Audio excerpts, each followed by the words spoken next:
Okay, so last week I was out doing a seminar with a company, and there was one lady in particular who just caught my attention. She caught my eye because I could hear her chronically complaining at her table. And so I really zero in on that. It's just not my personality, and so I start listening to her a little bit and just complaint after complaint after complaint. And it was very interesting to watch the dynamic in the team as that unfolded. And I realized that that could almost be a poison or a cancer within the team, so it really caused me to think about what are our thoughts? And what impact does complaining have on someone's life? And so on the way home, I looked a little bit more into principle number 9, which is be accountable, and then principle number 11, which is live in peace and balance, of the 12 principles of highly successful leaders. And I started to think about, well, how do we transform our thoughts? Because our thoughts ultimately become our reality. And what's the impact of complaining? And it was very interesting to research this. I looked at a study that Stanford did.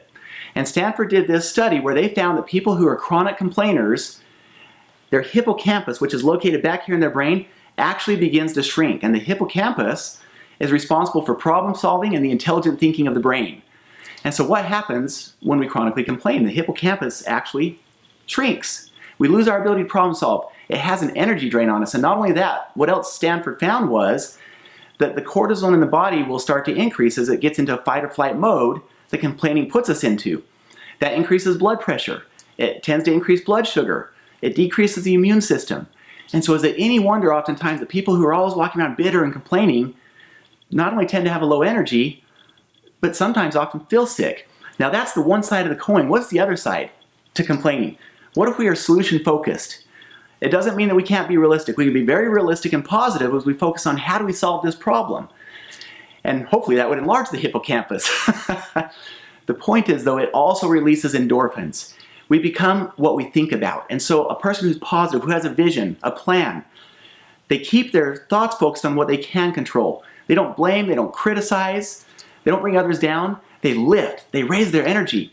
And those people tend to be smiley. They attract around them what they think about.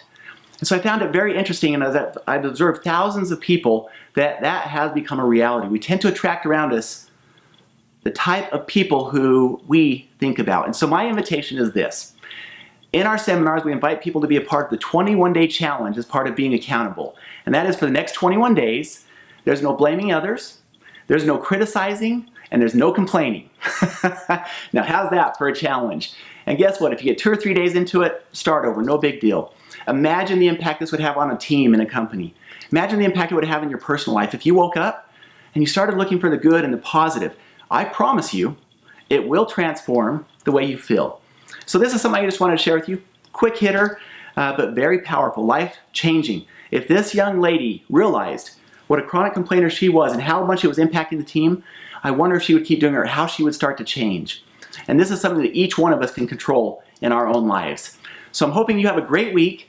Let's focus on the positive, take the 21-day challenge, and then let us know how it goes. You are a part of the Becoming Your Best movement, a movement of people who are no longer satisfied with mediocrity, who want to be better, who strive for their best, and we're not going to be satisfied with anything less. So let's go out there and have a great and wonderful week.